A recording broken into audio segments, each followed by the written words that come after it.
sa Papa Dudut Stories, ikaw ay hindi nag-iisa.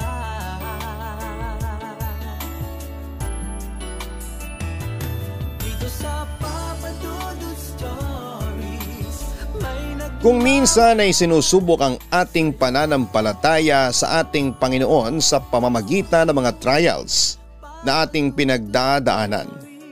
Kapag matindi na ang pagsubok na iyong nararanasan, masasabi mo ba na kaya mong kumapit ng mahigpit sa iyong pananampalataya? Paano kung nawala na ang tiwala mo sa Diyos? Ano-ano nga ba ang maaaring mangyari sa iyo at sa mga taong nakapaligid sa iyo? Dear Papa Dudut, mahirap para sa akin na i-share ang bahagi na ito ng aking buhay dahil ito yung panahon na masasabi ko na sobrang bagsak ako sa pakiramdam ko ay nasa isa akong napakadilim na lugar. Ngunit naisip ko na mas maganda kung may ibang tao na makakarinig nito at baka meron silang aral na mapupulot kahit na papaano. Tawagin niyo na lamang po ako sa pangalan na Axel. 31 years old at isang business owner. Lumaki ako sa pamilya na religious. Aktibo sa simbahan ng mami at daddy ko. Noong bata pa kami ng kapatid ko ay palagi kaming sinasama ng parents namin sa simbahan every Sunday. Tinuruan din nila kami na magdasal palagi kahit na wala kaming gustong hilingin sa Diyos. Naging sakristan pa nga ako noon habang ang kapatid kong si Abby ay naging miyembro ng choir sa church sa lugar namin. Hindi naman ako napipilitan na maging active sa church kasi na-enjoy ko rin yon. Nakaka-meet pa ako ng iba't ibang tao na ang iba ay naging kaibigan ko rin. Iba rin kasi talaga ang pakiramdam kapag malapit ka sa Diyos. Kahit na anong pagsubok ang pagdaanan mo ay makakaya mo at iisipin mo na may dahilan lahat ng nangyayari sa buhay mo. Maganda man yan o hindi. Nang dahil din sa church ay nakilala ko ang babaeng nagpatibok sa puso ko. Si Thea. Nag-organize kasi ng isang youth camp ang aming church at may iba pang kabataan na sumali. Doon ko nakilala si Thea. Unang kita ko pa lamang sa kanya ay attracted na agad ako sa kanya, Papa Dudut. Simple ang ganda ni Thea. Yung habang tinititigan ko siya ay mas lalo siyang gumaganda sa paningin ko. Tapos ay mukha pa siyang mabait at mahinhin. Ganong klase kasi ng babae talaga ang kahinaan ko. Napansin ng mga kaibigan ko na palagi kong tinitingnan si Thea. Kaya tinukso nila ako kay Thea. Sila din ang nagbigay ng number ko kay Thea kasi nahihiya akong gawin yon. Medyo may pagkatorpe kasi ako dati. After ng youth camp ay panayang dasal ko na sana ay mag-text o tumawag si Thea sa akin kahit medyo imposible yon. Hindi ko kasi nakita o naramdaman na interesado si Thea sa akin, Papa Dudut. Pero makalipas ang ilang araw ay naka-receive ako ng text mula kay Thea. Nagpakilala agad siya sa akin. Literal na napatalon ako sa sobrang saya ng time na yon. Doon na nagsimula ang lahat, Papa Dudut. Nagtuloy-tuloy ang text at tawagan namin ni Thea hanggang sa nagkaroon ako ng lakas ng loob na manligaw sa kanya. Pinupuntahan ko siya sa bahay nila at doon ko siya niligawan. Nakilala ko na rin ang buong pamilya niya. Ipinakita ko talaga ang sincere kong nararamdaman para kay Thea. Matagal ang naging panliligaw ko kay Thea at inabot yon ng 2 years. Pero hindi ako sumuko kasi mahal ko talaga siya. Nagbunga naman ang magandang paghihintay ko at sinagot na rin ako ni Thea. Sobrang saya ko ng time na yon lalo na at merong blessing ng both family namin ang relationship namin, Papa Dudut. Dahil sa parehas kaming malapit sa Diyos ni Thea ay nag-click talaga kami. Nang parehas na kaming nagkaroon ng trabaho ay medyo nabawasan ang aming pagkikita. Pero walang kaso yon sa amin. Sinisiguro namin na araw-araw kaming nakakapag-usap kahit sa phone at nakakapagkita kami kahit na once every week. Masasabi ko na napakasaya ng naging relasyon namin ni Thea, Papa Dudut. Botong-boto ang pamilya ko sa kanya and almost perfect na kaming dalawa, pero syempre minsan ay hindi pa rin maiiwasan ang hindi pagkakaintindihan na naaayos din naman kaagad. Kapag may tampuhan kami ay nagpapalamig muna kami at pagkatapos ay saka namin pinag-uusapan. Nang maging kami na ni Thea ay nasa utak ko na siya ang babaeng gusto kong pakasalan. Siya na ang gusto kong maging ina ng mga magiging anak ko at makakasama ko siya habang buhay. Gusto ko na nga mag-propose sa kanya noon, pero dahil sa medyo bata pa kami ay inisip ko na hindi pa yon ang tamang oras. Dapat ay stable na ako at meron na akong sariling bahay. Naniniwala kasi ako na sa pagpapakasal ay hindi lamang ang feeling ang dapat na i-consider, kundi pati na rin ang kahandaan ninyong dalawa sa buhay na may isang pamilya. Kaya nagsumikap ako sa pagtatrabaho. Nag-loan ako ng pera at nagsimula akong magtayo ng business na matagal ko nang gustong magkaroon. Grabe ang suporta ni Thea sa akin sa business ko na yon, Papa Dudut. Malaki ang naging parte niya upang lumakas yon. At nagagawa niya yon kahit na meron siyang sariling trabaho. Nang naging okay at stable na ang negosyo ko ay doon na ako bumili ng lupa at nagsimulang magpatayo ng sarili kong bahay kahit paunti-unti.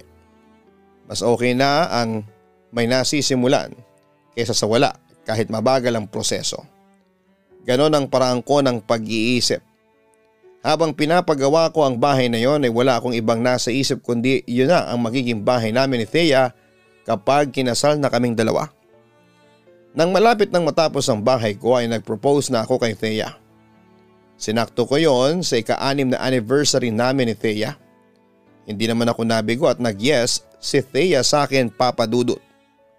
Pakiramdam ko ng panahon na yon ay naka-align ng maayos ang lahat ng nangyayari sa buhay ko dahil ginawa kong sentro ng buhay ko ang Diyos. Kahit sa relationship namin ni Thea ay siya rin ang nasa gitna. Mas lalo ko pa ngang ginawang magpursige sa pagninegosyo para paghandaan ang kasal namin ni Thea. Kahit sinabi niya na ang gusto niya ay simpleng kasalan lamang, gusto ko pa rin ibigay ang wedding day na deserve ni Thea. Gusto ko na kapag naaalala niya ang araw ng kasal namin ay palagi siyang napapangiti. Wala na akong nasa isip noon kundi si Thea ang makakasama ko hanggang sa aking huling hininga. Kaunting buwan na lang ay matatapos na ang bahay na pinapatayo ko para sa amin. Ngunit kung kailan malapit na ako sa rurok ng aking kasiyahan ay bigla akong bumagsak. Na-invite kami noon sa kasal ng pinsan ni Thea sa medyo malayong lugar. Dahil isa kami sa abay ay maaga kaming nagpunta doon. Biniro pa nga kami ng ilang kamag-anak ni Thea na susunod na kami na ikakasal. Malapit na po, tinatapos ko lang po yung bahay namin ni Thea, ang sabi ko sa isang tita ni Thea. Maganda yan, dapat ready kayo at planchado na ang lahat bago kayo ikasal. Nakakatuwa na ikaw ang magiging asawa nitong pamangkin ko. Ang swerte ni Thea sa iyo kasi may direksyon ang buhay mo, tura ng tita ni Thea. Maswerte naman po ako kay Thea, tita. Maraming reason para magpasalamat ako sa Diyos. Kasi ibinigay niya si Thea sa akin, nakangiti kong wika. Totoo naman yon, Papa Dudut. Sobrang thankful ako sa Diyos kasi pinakilala niya si Thea sa akin. Dahil kay Thea ay na-experience ko na mahalin ng totoo at tapat. Kaya wala na akong dahilan para magduda na si Thea talagang nakalaan para sa akin. Sa reception ay isang masamang balita ang natanggap ni Thea mula sa kapatid niya. Inatake kasi sa puso ang lolo niya at dinala sa ospital. Sobrang close si Thea sa lolo niya kaya alam ko kung gaano kalaki ang pag-aalala niya ng mga sandaling yon.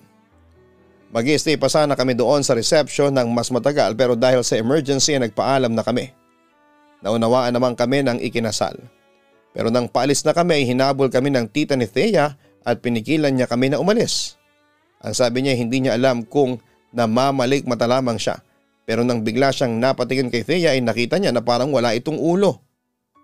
Masama raw na pangitain yon na may mangyayaring masama kapag nakita na walang ulo ang isang tao. Tita, hindi po kami pwedeng hindi umalis. Si Lolo dinala sa ospital. Ang naiiyak na sabi pa ni Thea. Okay, sige. Pero kapag nakauwi ka na sa bahay, ubarin mo lahat ng suot mo tapos sunugin o ibaon mo sa lupa. Please Thea, maniwala ka sa akin. Para rin sa'yo yan. Nag-aalalang sabi ng tita ni Thea. Sige tita, tatandaan ko po yan. Ang sabi ni Thea at tuluyan na kaming umalis. Huwag mong basta tandaan ha, gawin mo.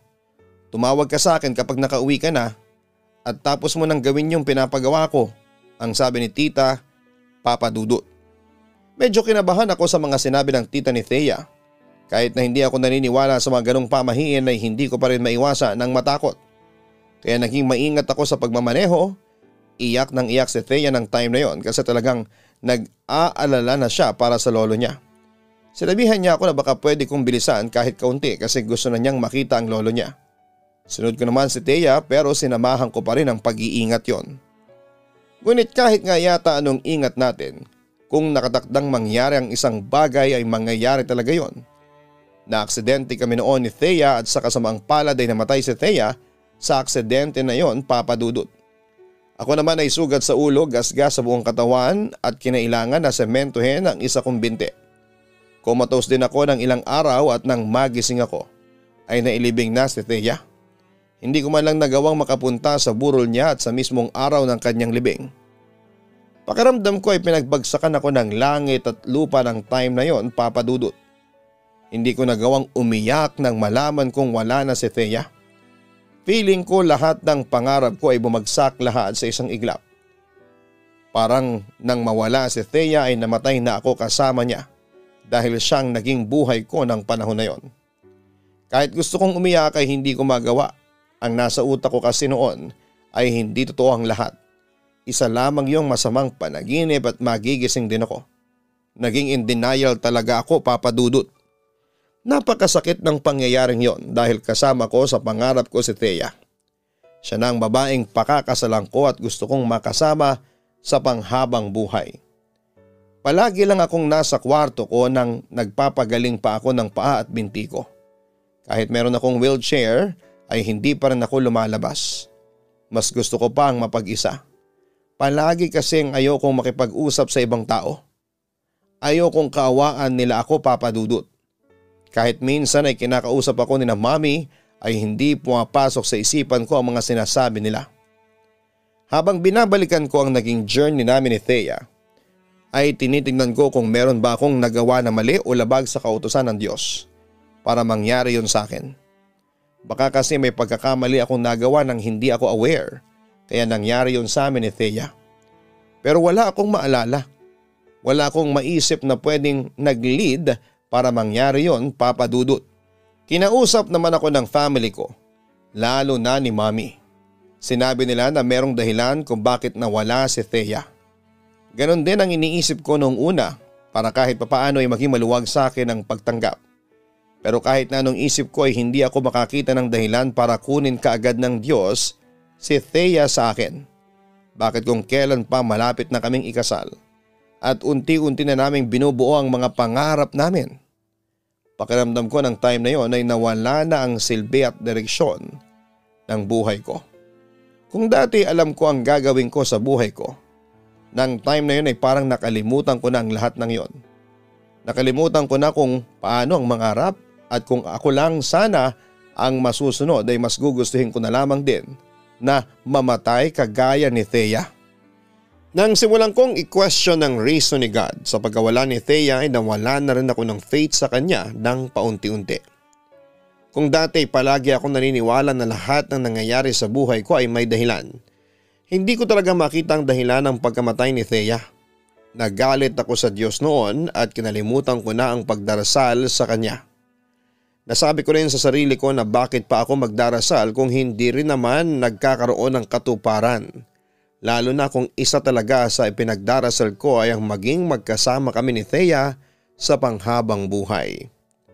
Alam ko na may mga taong magsasabi na mababaw ang dahilan ng galit ko sa Diyos. Na alam ko namang mali ang nararamdaman ko pero that time ay yun talaga ang nararamdaman ko, Papa Dudut. Unang beses din na may nawalang tao na sobrang mahalaga at malapit sa puso ko. Kaya sobrang sakit talaga noon para sa akin. Isang araw ay pumasok si Mami sa kwarto ko para ipaalam sa akin na na-invite niya ang ilang ka-church niya para ipag-pray over ako. Para raw maging mabilis ang pag-recover ko at makalakad na ulit ako. Isa pa'y matagal na raw akong hindi nakakasimba at alam niya kung gaano ako kagusto na magsimba ulit sa church. Sa tingin mo, Mami, sa nangyari sa akin ay gugustuhin ko pang magsimba? Saka bakit di niyo muna ako sinabihan bago kayo nagpapunta rito ng mga tao para ipagdasal ako? Walang magagawa ang dasal na yan sa paggaling ko, ang malamig kong sabi. Axel, ano ba yung mga sinasabi mo? Prayer works, alam mo yan, ang sabi ni Mami. Talaga? Parang hindi naman eh. Ipinagdasal ko na magkasama kami ni Thea sa habang buhay pero tingnan mo ang nangyari. Wika ko. May dahilan kung bakit nangyari yon, giit pa ni Mami. Kung may dahilan ay parang maging miserable at malungkot ako. Ayoko na lang magdasal, Mami. Paalisin mo na mga taong dinala mo dito sa bahay. Hindi ko kailangang ipagdasal. Sambit ko. Nakita ko na nasaktan si Mami sa mga sinabi ko. Alam ko na hindi siya makapaniwala na sa akin mismo manggagaling ang mga ganong salita. Wala na rin siyang nagawa kundi ang sundin ang gusto ko. Hindi na niya ipinilit pa na ipagdasal ako ng mga kasama niya sa church. Nang gumalik na ang binti ko ay unti-unti na akong nakakalakad ay inaya na ako ni na Mami na magsimba pero palagi akong tumatanggi. Talagang nawala na ako ng gana noon na magsimba. Tuluyan ko nang tinalikuran ang Diyos na dati kong pinapaniwalaan. Bukod pa roon ay marami na rin akong napabayaan. Ang sarili ko at aking negosyo. Unti-unting bumagsak ang business ko hanggang sa mas pinili ko na lamang na isarado yon kasi hindi ko na kayang i-manage ng maayos kagaya noon. Literal na naging palamunin ako sa bahay namin ng panahon na yon, Papa Dudut. Ang ginagawa ko lang noon ay ang matulog at kumain. Kahit ang paglabas ng bahay ay kinakatamaran ko na. Hindi na rin ako nakikipag-usap sa mga kaibigan ko kahit sila ang magre-reach out sa akin at nangungumusta. Axel, ang tagal mo nang hindi nagsisimba. Hinahanap ka na nga ni Father eh. Nabanggit ko kasi sa kanya na nakakalakad ka na. Gusto ka na rin niyang makausap, ang sabi ni Mami sa akin. Ayoko siyang makausap. Saka nakalimutan mo na ba yung sinabi ko na ayoko nang magsimba? Tugon ko. Anak, bakit naman ganyan ka magsalita? Alam ko na napakasakit na nangyari sa iyo pero wag mo namang sabihin na sinisisi mo ang Diyos sa mga nangyari. Mahinahong sabi ni Mami. At sino ang dapat kong sisihin? Sarili ko? Napakaingat kong mag-drive nang maaksidente kami ni Thea, Mami. Ang sabi mo, lahat nangyayari sa buhay ng isang tao ay kagustuhan ng Diyos. Kaya wala akong ibang dapat na sisihin kundi siya. Pasigaw kong sabi. Kahit ako ay hindi nakilala ang sarili ko noon, Papa Dudut. Sa isang iglap ay nagbago ang ugali ko at paniniwala. Talagang gumuho ng mabilis ang pananampalataya ko sa Diyos. Simula nang mawala ang paniniwala ko sa Diyos, ay doon na nagsimula ang mga hindi may paliwanag na pangyayari sa buhay ko. May mga pagkakataon na meron akong narinig na bumubulong sa akin kapag mag-isa ako. Boses yon ng isang lalaki na malaki ang boses. Hindi ko nga lang maintindihan ang sinasabi niya sa akin. Tapos minsan din ay may narinig akong humahalakhak na lalaki na parang ang saya-saya niya. Nung una'y nababahala ako kapag narinig ko ang boses na yon. Pero nang magtagal ay parang hinahanap ko na siya. Kapag narinig ko kasi siya ay parang kumakalma ako. Nawawala ang sakit ng puso ko at parang nabablangko ang utak ko. Hanggang isang gabi ay nanaginip ako ng sobrang weird. Meron daw malaking lalaki na may pulang mga mata na nakatayo sa paanan ng kama ko. Nakahiga ako, tumatawa siya ng malakas kagaya ng tawang naririnig ko kapag gising ako. Itinuturo pa niya ako na parang ako ang pinagtatawanan niya. Ilang beses ko rin yung napanaginipan at kapag nagigising ako sa ganung panaginip ay palagi akong pawisan at sobrang init ng pakiramdam ko. Dahil nga sa inilayo ko na ang sarili ko sa mga tao, lalo na sa sarili kong pamilya, ay wala akong mapagsabihan ng kakaibang nangyayari sa akin. Mas pinili kong solohin na lamang ang lahat ng yon, Papa Dudut. Naisip ko rin na baka kapag sinabi ko yon sa pamilya ko ay isipin nila na nasisiraan na ako ng bait. Tapos ay dalhin pa nila ako sa mental hospital. Ayoko namang mangyari yon. Kaya hanggang kaya ko ay umaakto ako ng normal upang hindi nila mapansin na merong kakaibang nangyayari sa akin. Kapag tinatanong nila kung kumusta na ako ay palagi kong sinasabi na okay lang ako. Isang gabi kumatok si Daddy sa kwarto ko at pinapasok ko siya kahit na ayaw ko siyang kausapin. Axel, kumusta ka na pala? Alam ko na napakabigat pa rin ang nararamdaman mo ngayon. Kung gusto mo na makakausap ay… Nandito lang ako anak. Pwede mo akong kausapin, ang sabi ni Daddy. Di ko po kailangan ng kausap. Okay na ako. Tinanggap ko na lang na wala na si Thea at ang mga pangarap namin. Wika ko. Huwag kang in denial anak. Lahat kami alam namin na hindi mo patanggap. Kailangan mong harapin ang katotohanan para maka-move forward ka. Hindi ka rin okay. Hindi mo ba nakikita sa salamin ang sarili mo? Hindi ka na nag-aahit at nagpapagupit. Pati pagsisimba hindi mo na ginagawa. Nagdarasal ka ba anak? Tanong ni Daddy. Wala namang kasing kwenta kung magsisimba pa ako. Kung ano lang ang mangyayari na lang. Daddy, kung ganyan din ang magiging topic natin, lumabas ka na ng kwarto ko. Wala ako sa mood na pag-usapan ng simbahan. Pagdadasal at ang Diyos. Pagtataboy ko pa kay Daddy. Nakita ko sa mukha ni Daddy na gusto pa niya akong kausapin. Siguro ay papaliwanagin niya ako kung bakit gano'n na akong magsalita pero umalis na lamang siya ng kwarto ko nang itaboy ko siya. Hindi man lang ako nakaramdam ng kaunting konsensya sa mga sinabi ko dahil para sa akin ay yun ang tama. Yun ang aking pinapaniwalaan. Nang mapag-isa na ako ay naisip ko ang sinabi ni Daddy na hindi ko na ba nakikita ang sarili ko sa salamin. Totoo yun na matagal na akong hindi tumitingin sa salamin, Papa Dudut. Kaya lumabas ako ng kwarto at nagpunta ako sa banyo para maligo at mag-ayos na rin ng sarili bago ako matulog. Pagpasok ko sa banyo ay humarap muna ako sa salamin. Tinignan ko ang sarili ko at napansin ko na makapal na ang balbas at bigote ko.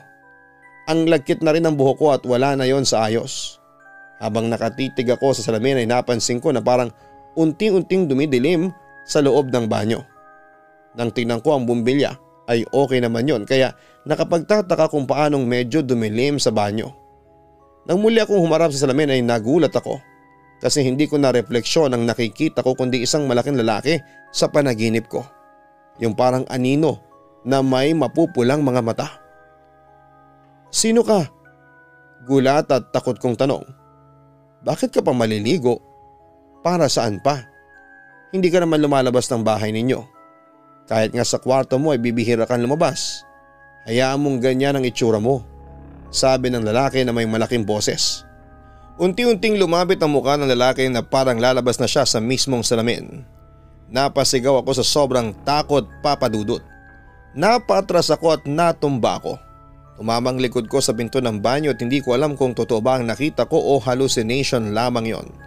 Dahil sa napakaraming negatibong bagay na tumatakbo sa utak ko. Maya-maya ay kinakatok na ako ni na Daddy at Mommy. Tumayo ako kahit para akong tinakasan ng lakas. Binuksan ko ang pinto at agad na tinanong ng parents ko kung anong nangyari sa akin. May lalaki sa salamin. Kinakausap niya ako. Turang ko sa nanginginig na boses. Sinong lalaki? Ang naguguluhang tanong ni Mommy. Pumasok si Daddy sa banyo upang tignan ang salamin. Wala namang lalaki rito eh. Sarili ko lang ang nakikita ko, ang sabi ni Daddy. Meron. May lalaki dyan kanina. Ang pula ng mga mata niya. Giit ko. Axel, imposibleng magkaroon ng lalaki sa salamin. Kung haharap ka man doon, sarili mo lang ang makikita mo. Paliwanag pa ni Daddy. Hindi, ibang nakita ko. Mapula ang mata niya. Sigaw ko. Niyakap ako ni Mommy ng mahigpit para pakalmahin ako pero itinulak ko lamang siya palayo. Sinabi ko na kung hindi sila maniniwala sa akin ay mas mabuti pang huwag na lamang nila akong kausapin habang buhay. Nagkatinginan sina mami at daddy. Naramdaman ko na sa klase ng tingin nila sa isa't isa ay para bang sinasabi nila na nagsisinungaling ako at baka nawawala na ako sa katinuan. Doon na ako nagalit. Sinabi ko sa kanila na alam kong iniisip nila na nababaliw ako. Sinabi ko na kung ayaw nilang maniwala sa akin ay hindi ko sila pipilitin basta sigurado ako sa mga nakita ko, Papa Dudut. Hindi ko na tinuloy ang pagligo at bumalik na ako sa kwarto ko. Inisip ko ang nangyari at mas lalong nagulo ang utak ko. Wala kasi akong ideya kung bakit yon nangyayari sa akin at kung totoo man ang lalaking yon, sino siya at bakit siya nagpapakita sa akin. Sigurado rin ako na siya rin ang napapanaginipan kong pinagtatawanan ako. Simula nang mangyari yon ay mas lalong nagulo ang utak ko, Papa Dudut. Mas nagiging malinaw ang panaginip ko sa nilalang na yon. Kapag bumubulong naman siya sa akin ay mas malakas na ang boses niya at naiintindihan ko na siya. Ang sinasabi niya ay tuluyan ko ng kalimutan ng Diyos dahil pinabayaan na ako ng Diyos. Hindi raw tinutupad ng Diyos ang ipinagdarasal ko kaya walang silbi na magdasal pa ako. Sa panaginip ko ay sinasabi niya nakakampi ko siya at hindi ko siya kalaban. Siya raw ang tutupad sa lahat ng ipinagdarasal ko kung maniniwala at sasamba ako sa kanya. Sangayon daw siya sa unti-unti kong pagtalikod sa Diyos. Pakiramdam ko ay nakahanap ako ng kakampi at makakaintindi sa akin sa nilalang na yon, kahit na hindi ako sigurado kung totoo ba siya o likha lamang ng aking imahinasyon. Pakiramdam ko ay meron akong isang kaibigan na ako lang ang nakakakita kahit sa panaginip lang. Alam ko kasi na kapag sinabi ko yon sa mga magulang ko, wala na akong pananampalataya sa Diyos sa iba na ang magiging tingin nila sa akin. Nang time na nangyari yon ay hindi ko na naiisip na baka nasisiraan na ako ng ulo dahil masyadong dinidibdib ko ang pagkawala ni Thea. Pero ngayon kapag binabalikan ko ang pangyayaring yon ay natatanong ko na rin ang sarili ko na baka nga nasisiraan na ako ng katinuan. Pero dahil sa parang nasa madilim na lugar ang utak ko at puso ko ng time na yon ay hindi yon sumagi sa isipan ko. Sa paglipas na mga araw ay mas lalong lumala ang mga nangyayari sa akin, Papa Dudut.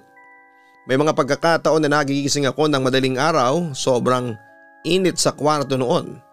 Tapos ay palagi kong nararamdaman na meron akong kasama kahit na ako lang mag-isa.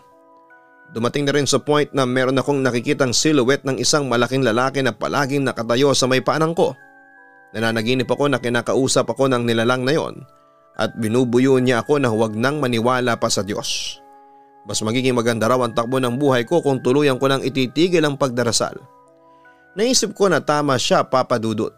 Ano pa nga ba ang silbi ng pagdarasal kung hindi rin naman magkakaroon ng katuparan ng ipinagdarasal ko? Kung hindi na ako magdarasal ay wala na akong expectation sa mga mangyayari sa buhay ko. That time ay talagang nawala na ako ng gana sa buhay ko, Papa Dudut. Pakiramdam ko ay hinihintay na lamang na mamatay ako kagaya ni Thea. Talagang ang lakas ng ibinagsak ko nang mawala siya sa buhay ko. Isang araw hindi ko ina-expect na dadalawin ako ng dalawa kong kaibigan na sina Anjo at Oli. Si Mami ang nagpapasok sa kanila sa kwarto ko kahit na wala akong permiso sa kanila. Inawin ni Anjo ang kurtinang nakatakip sa bintana kasi ang dilim ng kwarto. Kinausap nila akong dalawa at inaya nila ako na lumabas para malibang ako pero tumanggi ako. Pinilit pa nila ako pero kahit na anong pilit nila ay hindi nila ako napapayag sa gusto nila, Papa Dudut. Bro, alam namin na malungkot ka pa rin sa pagkawala ni Thea. Pero hindi mo dapat itigil ang buhay mo. Yung business mo sayang eh. Marami pang pwedeng mangyari sa iyo after this, ang sabi pa ni Oli. Kaya nga bro hindi lang ikaw ang namatayan. Yung iba nga dyan kahit na wala ng maraming mahal sa buhay nag-move forward pa rin. Dugtong pa ni Anjo. Ano bang alam ninyo sa nararamdaman ko? Bakit nakikialam kayo sa kung ano ang dapat kong gawin sa pagkawala ni Thea? Seryoso kong tanong. Pasensya ka na bro. Hindi ko intensyon na ma-offend ka. Paghingi ng tawad ni Anjo. Habang nagsasalita si Anjo ay merong bumubulong sa akin. Inuutusan niya ako na saktan si Anjo dahil sa sinasabi nito sa akin. Paulit-ulit ang bulong na para bang hindi siya titigil hanggat hindi ko ginagawa ang gusto niyang gawin ko, Papa Dudut. Hanggang sa naging matalim ang tingin ko kay Anjo at sa pagkakataon na yun ay parang gusto ko na siyang patayin. Napansin ni na Anjo ang tingin ko kaya nagpaalam na sila. Hindi na ako nagsalita at sinunggabang ko si Anjo at sinakal ko siya hanggang sa matumba siya sa may sahig. Nang nasa ibabaw na niya ako ay mas hinigpitan ko pa ang pagkakasakal ko sa kanya. Pakiramdam ko ng oras na yun ay merong sumasanib sa akin at nagkaroon ako ng kakaibang lakas. Sinubukan akong awatin ni Oli pero wala siyang nagawa. Itinulak ko siya at sinagawan na kung makikialam siya ay madadamay din siya sa galit ko. Agad namang lumabas si Oli sa kwarto para humingi ng tulong. Ako naman ay hindi pa rin tinigilan si Anjo at hindi ako nakontento sa pagsakal sa kanya. Paulit-ulit ko siyang pinagsusuntok sa mukha niya. Doon na dumating sina Mami at Daddy kasama si Oli. Pinagtulungan nila akong awatin hanggang sa mailayo nila ako kay Anjo. Para na akong isang mabangis na hayop sa pagkakataon na yon, Papa Dudut. Kahit hawak na nila ako ay nagwawala pa rin ako at nagpupumilit akong makawala pa para saktan si Anjo. Hindi pa rin kasi tumitigil ang bumubulong sa akin at paulit-ulit niyang sinasabi na patayin ko si Anjo. Lumabas si Anjo ng kwarto ko na duguan ang mukha niya. Hindi ako bayolenteng tao, Papa Dudut, kaya kahit ako ay nagtataka kung paano at bakit ko yun nagawa. Yun ang unang beses na meron akong sinaktan na tao at kaibigan ko pala talaga. Nang mawala na sa paningin ko si Anjo ay unti-unti na akong kumalma, Papa Dudut. Umalis na rin si Oli at nakita ko na takot siya sa akin. Alam ko nagtataka siya sa ginawa ko. Axel, ano ba talaga nangyayari sa'yo? Hindi na ikaw yan. Sigaw ni Daddy sa akin. Anak, kung kailangan mong nang makakausap, nandito kami. Kahit na anong oras pwede kang lumapit sa amin ng daddy mo. Please, hindi na namin alam kung ano ang gagawin namin sa iyo. Umiiyak na sabi pa ni Mami. Wala silang nakuhang sagot sa akin. Tahimik lamang ako habang matalim na nakatingin sa kawalan. Parang hindi pumapasok sa tenga ko ang mga sinasabi nila. Sinabi ko sa kanila na ayokong may bumibisita sa akin kaya sa susunod na meron akong kakilala na gusto akong makausap sa bahay ay huwag na nilang subukan papasukin sa kwarto ko. Kasi alam nila ang pwedeng mangyari. After ng pangyayaring yon ay naramdaman ko na nagkaroon na rin ng takot sa akin ang buong pamilya ko. Lalo na ang kapatid ko na dati kinakausap ako kahit papaano. Pero simula noon ay umiiwas na siya sa akin, Papa Dudut. Hindi na rin ako pinipilit ni na Mami na magsimba. Dati kapag magpupunta sila sa church ay inaaya pa nila ako kahit na alam nilang hindi ako sasama. Pero dumating ang time na hindi na sila nag-aabala na ayain pa ako. Mayroong malit na altar sa kwarto ko at isang gabi ay nilabas ko yon. Ikinalat ko sa labas ng kwarto ko ang mga nakalagay doon. Pakiramdam ko kasi sumasakit ang ulo ko kapag tinitingnan ko ang altar. Kinabukasan ng umaga ay naabutan ko si Mami na nililigpit ang mga nilabas ko at hindi na siya nagsalita nang makita ko. Pero nakita ko ang lungkod sa mata niya. Lalagpasan ko sana si Mami pero bigla siyang nagsalita. Tinanong niya kung wala na ba talaga akong tiwala sa Diyos. Nalulungkot daw siya sa nangyayari sa akin. Oo, naiintindihan daw niya na sobrang sakit para sa akin ang pagkawala ni Thea. Pero sa ganoong pagkakataon ay mas lalo raw dapat lakasan ang pananampalataya sa Diyos. Darating daw ang panahon na malalaman ko rin ang dahilan kung bakit yun nangyari. Wala na akong ganang sumagot pa kaya hindi na ako nagsalita at iniwanan ko na lamang si Mami. Natatandaan ko na madaling araw noon, nagising ako bandang 3:00 at naramdaman ko na sobrang init na naman ang buong kwarto ko kahit pa bukas ang aircon. Hindi na ako nagulat nang muli kong makita ang nilalang na yon na naka-Indian seat sa may paanan ko at nakatingin sa akin ang mapupula niyang mga mata. Nakikita ko rin ang malaki niyang ngiti na para bang napakasaya niya sa mga ginagawa ko sa buhay ko. Nakita mo yung altar sa ibaba ng bahay ninyo? Ang sakit sa mata. Sirain mo yun, Axel. Utos sa akin ng nilalang. Hindi pwede. Magagalit si na Mami sa akin. Okay na sa akin na wala ng altar dito sa kwarto ko. Tugon ko. Kulang pa yun, Axel. Sirain mo ang altar na yun at ipakita mo kung gaano ka kagalit sa Diyos nila. Ang sabi ng nilalang sa akin. Sa pagkakataon na yun ay inisip ko ang mga nararamdaman ng mami ko kapag sinira ko ang altar. Alam ko kung gaano kaimportante yon sa mami ko kasi doon siya palaging nagdarasal. Kahit papaano ay may natitira pa rin sigurong kabutihan sa puso ko ng time na yon. Pero hindi ako tinigilan ng nilalang na yon, Papa Dudut. Nagpapakita siya sa panaginip ko at pinipilit niya akong sirain ng altar na nasa sala ng aming bahay. Paulit-ulit niya yung ibinubulong sa akin kapag gising ako. Pakiramdam ko ng time na yon ay hindi siya titigil hanggang hindi ko ginagawa ang gusto niya, Papa Dudut. Sa totoo lang ay kayang-kaya ko na huwag pansinin ang sinasabi niya na dapat kong gawin, kaya lang ay isang madaling araw ay nagising ako na nasa paanan ko na naman ang nilalang na yon. Sinabi niya sa akin na kapag ginawa ko ang gusto niya, na sirain ko ang altar sa bahay, ay ipapakita niya sa akin si Thea. Miss na miss ko na si Thea at lahat ay gagawin ko para makita ko ulit siya. Pero hindi agad ako naniwala at sinabi ko na gusto ko munang makita si Thea bago ko gawin ang gusto niya. Ang sabi niya ay matulog ako at doon ko makikita si Thea. Nang mawala ng nilalang ay natulog na ako at hindi nga siya nagsinungaling kasi nagpakita si Thea sa panaginip ko. Si Thea ang nagkumbinsi sa akin na sirain ng altar. Yun daw ang pumipigil sa kanya para magpakita siya sa akin. Kaya raw simula nang mawala siya ay hindi ko siya napapanaginipan man lang kahit na isang beses. Bigla ako nagising mula sa panaginip na yon. Kung hindi ako nagkakamali, 4:00 na yon ng madaling araw. Buo na ang loob ko na gawin ang matagal nang inuutos sa akin ng nilalang na yon na hindi ko alam kung sino o ano. Lumabas ako ng kwarto at nagpunta sa kusina. Kinuha ko sa ilalim ng lababo yung martilyo at pagkatapos ay nagpunta ako sa harapan ng altar na nasa sala sa aming bahay. Pakiramdam ko ng time na yon ay may kung anong puwersa ang kumukontrol sa akin at wala na akong kontrol sa sarili kong katawan. Nang nasa harapan ako ng altar ay nagdilim ang paningin ko at feeling ko ng time na yon ay nakatulog ako.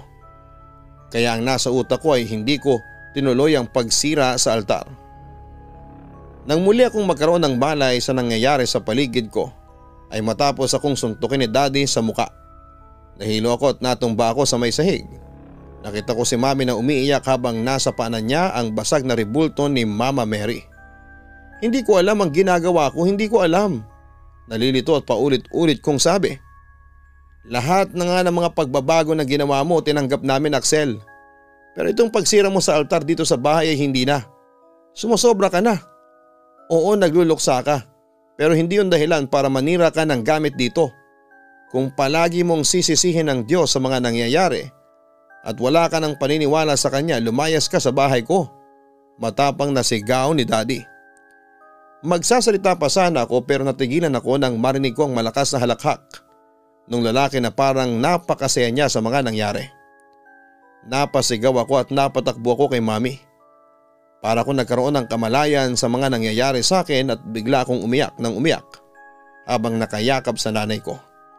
Nagmamakaawa ko sa kanya na dalhin niya ako sa simbahan at ipagdasal ako ng pare.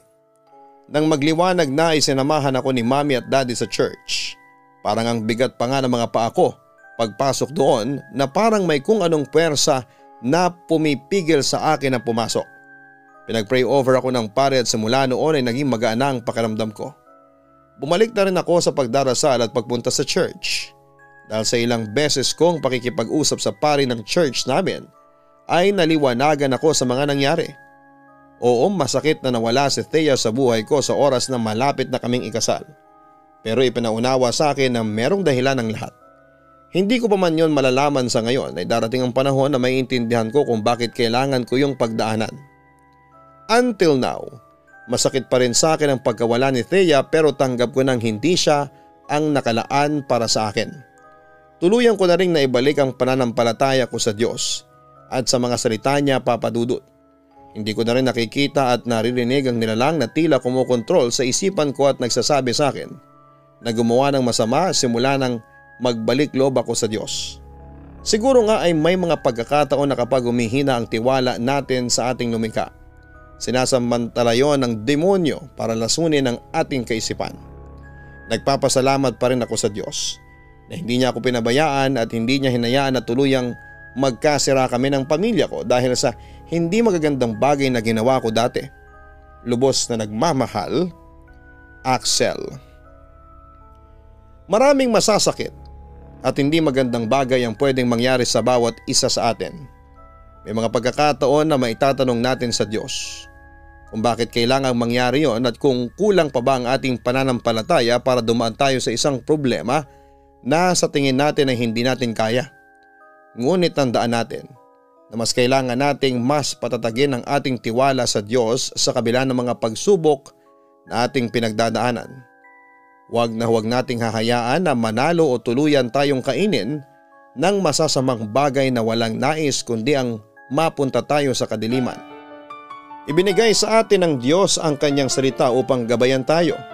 Hindi tayo bibigyan ng Diyos ng pagsubok na hindi natin kaya basta maniwala lamang tayo sa Kanya. Ang buhay ay mahiwaga, laging may lungkot at saya. Sa Papa Dudut Stories, laging may karamay ka.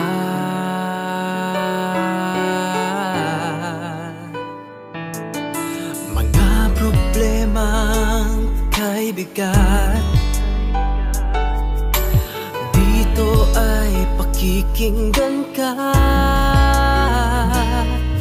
Sa Papa Dudut Stories, kami ay iyong kasama. Dito sa Papa Dudut Stories, ikaw ay hindi nag-iisa.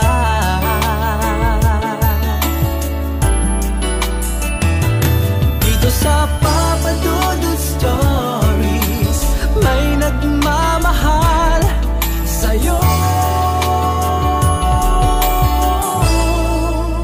Papa Dudut Stories, Papa Dudut Stories, Papa Dudut Stories.